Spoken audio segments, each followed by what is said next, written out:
Ya, pemirsa Anda kembali dalam Dialog Malam, masih bersama dengan Bang Fendi dan juga Bang Irsal. Kita ke Bang Irsal dulu. Bang Irsal, keberagaman konten yang diharapkan akan muncul dengan era TV digital kelihatannya ini nggak akan tercapai karena masih didominasi oleh jaringan TV di Jakarta. Bagaimana komentar Anda? Nah, yang pertama, digital ini secara konseptual itu seharusnya akan membuka atau menjamin diversity of content melalui keterlibatan pelaku industri di level lokal, gitu ya. Karena kan nanti akan semakin banyak kesempatan untuk pemain-pemain lokal ikut berkompetisi terhadap penyelenggaraan sistem digital nasional ini. Nah, secara konsep pasti ini akan memberikan warna yang lebih beragam dalam penyelenggaraan televisi digital nanti, gitu. Nah, tetapi ini juga harus ada syaratnya, ya kan? Karena kita tahu bahwa Indonesia ini atau industri penyiaran itu kan tidak merata di semua daerah, begitu ya. Kemudian daya dukung ekonomi kita di semua daerah itu akan berbeda-beda. Sementara industri penyiaran ini adalah industri yang padat modal dan lain sebagainya. Nah, maka kita mendorong agar ada skema yang bisa memungkinkan bagi pelaku-pelaku industri di tingkat lokal agar bisa lebih mudah untuk ikut di dalam kompetisi siaran digital nanti ke depan. Nah, misalnya melalui tarif sewa yang lebih memungkinkan, misalnya kan. Nah, kemudian juga pengadaan kanal yang lebih luas bagi masyarakat atau pelaku industri yang ada di level lokal. Nah, dengan itu akan tumbuh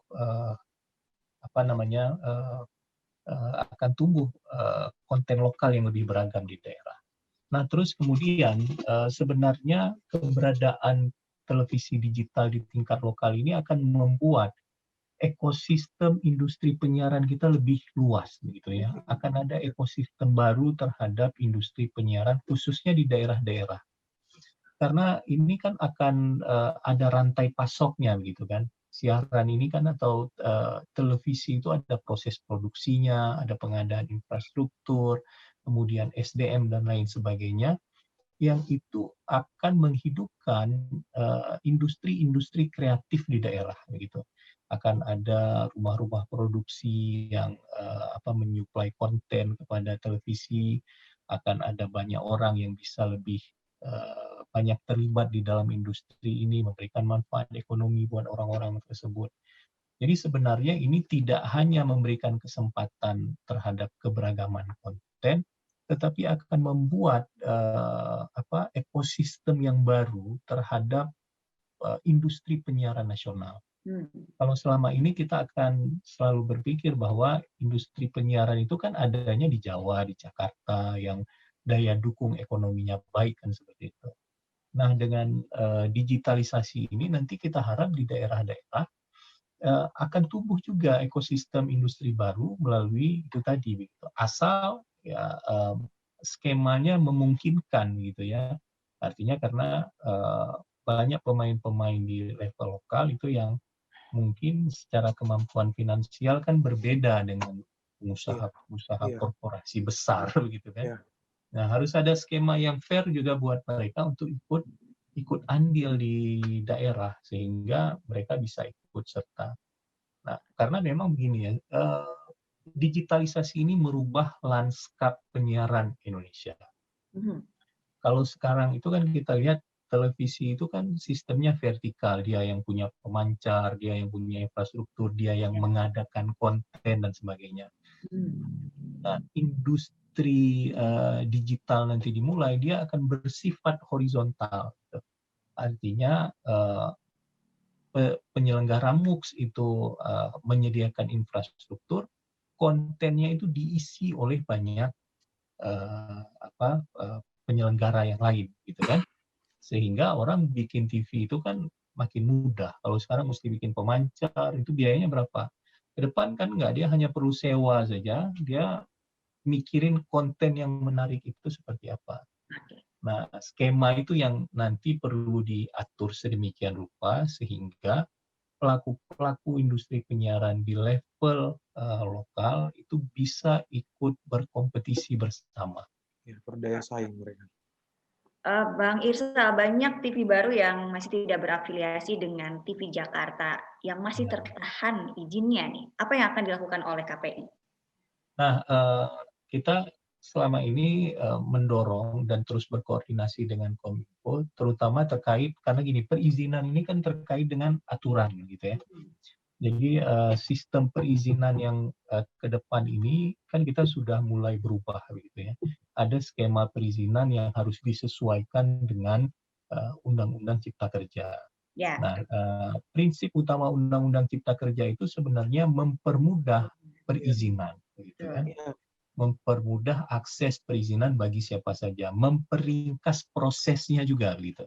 Tidak hanya mudah, ringkas dan cepat. Betul. Nah, kita harap persoalan-persoalan terkait perizinan seperti yang tadi juga sudah disampaikan oleh Bang Randy itu bisa selesai dengan aturan-aturan turunan nanti yang akan menjadi bagian dari pelaksanaan Undang-Undang Cipta Kerja, klaster penyiaran, khususnya pada aspek perizinan berusaha. Nah, sehingga kalau izinnya sudah mudah, sudah cepat, kan makin banyak orang nanti yang bisa ikut kan gitu. Betul. Nggak terlalu sulit lagi. Kalau dulu kan bisa bertahun-tahun karena kita masih pakai sistem yang manual. Nah, ini juga salah satu cara untuk menjamin menjamin agar banyak orang bisa lebih terlibat di dalam bisnis ini, gitu ya. Sehingga semua orang bisa terlibat secara fair, secara adil, dan mendapat kesempatan yang sama dengan korporasi besar.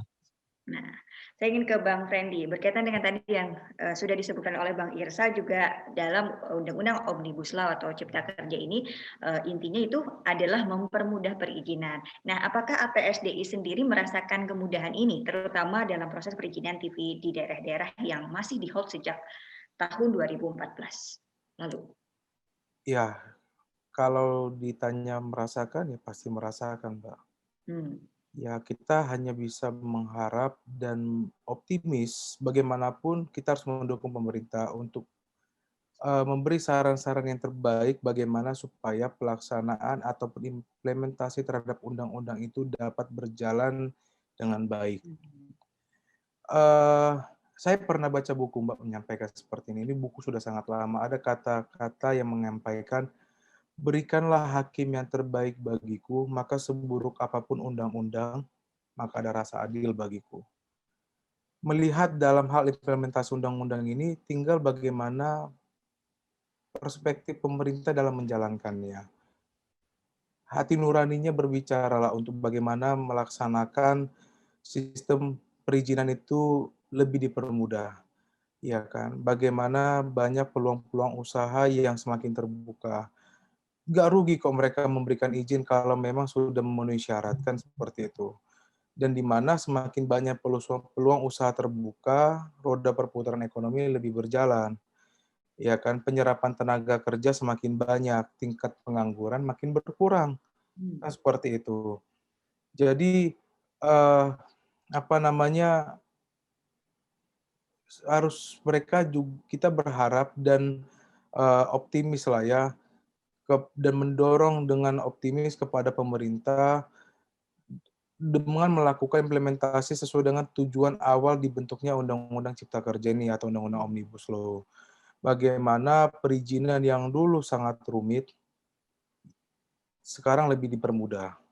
Jadi diberi kesempatan, dan para anggota-anggota ATSDI yang saat ini yang sudah terhold dari tahun 2013, saya mohon dengan sangat kepada pemerintah Kominfo, beri mereka peluang, beri mereka kesempatan untuk mendapatkan izin untuk sebagai penyelenggara penyiaran. Kalau mereka ragu, apalagi mereka meragukan.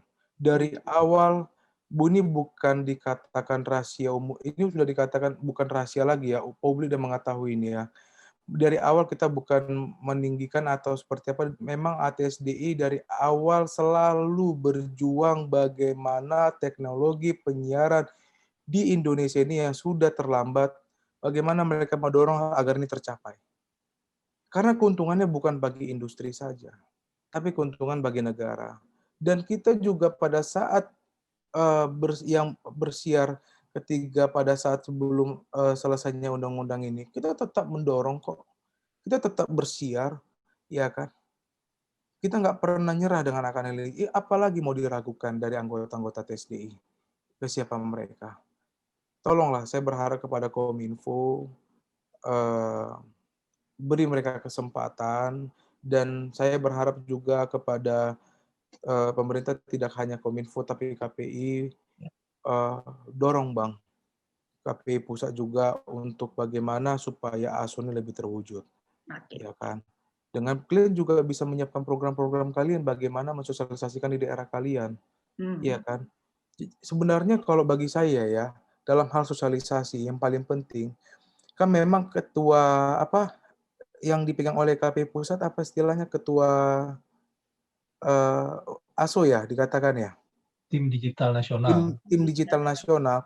Bagi saya sebenarnya KPI pusat itu hanya sebagai monitoring. Pelaksananya itu adalah KPI daerah. Iya kan? Iya. Teknis-teknisnya mengatakan itu kalian, Bang. Kalian berkumpul, KPI-KPI daerah bikin rapat, berkumpul, siapkan apa program kalian, bagaimana program kalian itu dalam hal sosialisasi digital itu, bagaimana teknisnya, sorong kepada KPI. Iya kan? Supaya kalian lebih berperan. Maksud saya itu berperan itu bukan pemeran, kalau di dalam film itu bukan pemeran tambahan ya Bang, tapi pemeran utamanya kalian. Seperti itu. Kalian yang harus, yang memang lebih mengena bagaimana sosialisasi itu tercapai atau tidak kepada masyarakat. Karena kalian mengetahui wilayah kalian. Mungkin begitu Mbak Sandra. Oke. Bang Frendi, ATSDI ini selalu berbicara konsep keadilan dan kesetaraan dalam proses ini. Yang Anda jelaskan tadi apakah termasuk dalamnya atau ada yang lain kah yang bisa Anda jelaskan? Oh iya. Ya, saya sampaikan itu memang benar, karena memang ATSDI dari awal itu mewujudkan digital ini aja tidak hanya kepentingan sepihak kita. Semuanya kita dukung kok. Ya kan? Bagaimana terwujudnya keadilan itu dan kesetaraan. Ya kan? Beri peluang pemeran-pemeran baru. ATSD juga tidak bisa diragukan juga. Kita siap kok. Kita siap berkompetisi dengan sehat ya. Iya kan, dengan beberapa anggota TSDI yang sudah yang sudah settle ya dalam sisi perusahaan ya, siap kita berkompetisi kok. Iya kan, begitu juga dengan anggota-anggota lain. Kami juga di sisi ATSDI, kami juga dorong teman-teman kami bagaimana mereka juga untuk terbangun, gitu loh. Jadi juga tidak hanya sisi dari luarnya, internal pun kita siap. Ya itu, karena ATSD itu selalu berjuang lebih mengutamakan kepentingan negara lebih besar daripada kepentingan segalanya. Oke. Seperti itu. Oke. Pertanyaan terakhir sebagai penutup, silahkan Bang Irsal dan Bang Frendi sampaikan harapan-harapan yang ingin dicapai selama dalam waktu kurang dari 2 tahun ini agar migrasi televisi digital ini bisa berjalan dengan lancar. Mungkin bisa dimulai dari Bang Irsal. Silakan Bang Irsal. Baik, Mbak Sandra, kami di KPI Pusat sebenarnya punya concern yang sangat besar terhadap keberhasilan transformasi ke analog switch off nanti. Nah, karena kita bahagian atau part paling penting dari proses transformasi ini. Bahkan tadi sudah disampaikan tuh oleh Wakil Ketua Komisi 1 tempo hari dalam salah satu kegiatan sosialisasi yang kita gelar, itu bahwa KPI punya peran yang sangat sentral terhadap keberhasilan ASO ini. Nah, kita melihat karena ini sangat strategis terhadap sistem penyiaran nasional, sehingga kita berharap agar semua pihak itu bisa mendorong ya sinergitas antar stakeholder. Gitu. Nah, KPI pusat selama ini bekerja sama dengan KPI daerah. Yang pertama, kita di tahun 2021 ini akan mengadakan sosialisasi dengan skala yang lebih besar. Kemudian bekerja sama juga dengan lembaga-lembaga penyiaran. Ada kesadaran dan tanggung jawab terhadap lembaga penyiaran juga untuk memberikan sosialisasi dengan platform multimedia yang lebih luas begitu, sehingga pesan-pesan ini bisa sampai ke masyarakat. Kemudian yang berikutnya adalah kita berharap agar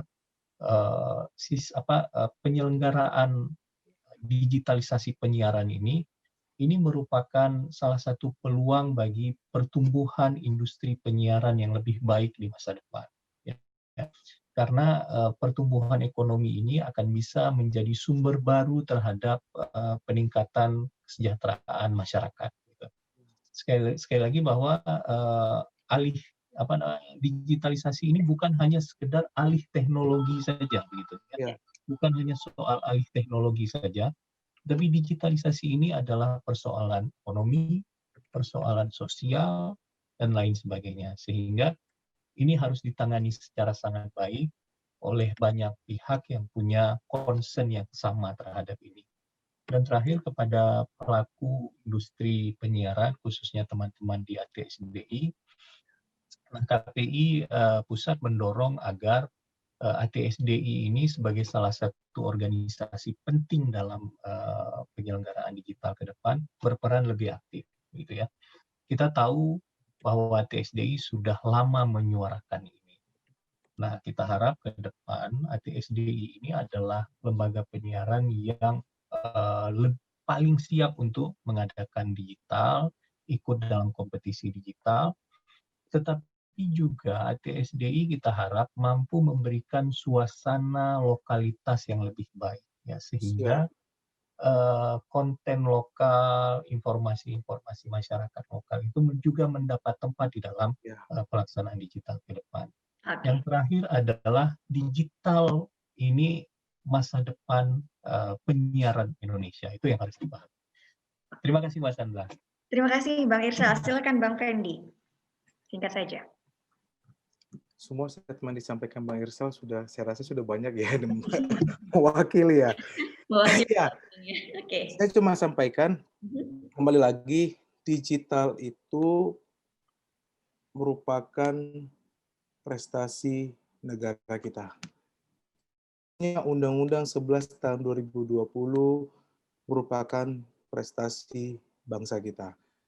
Untuk bagaimana mewujudkan implementasi terhadap klaster-klaster undang-undang tersebut yang di mana adanya klaster penyiaran, semua elemen stakeholder baik dari set-top box, jadi lebih diperankan juga baik bukan hanya sisi pemerintah tapi penyelenggara MUX ya. Dan yang 12 MUX yang sudah ada itu saya berharap itu ditambah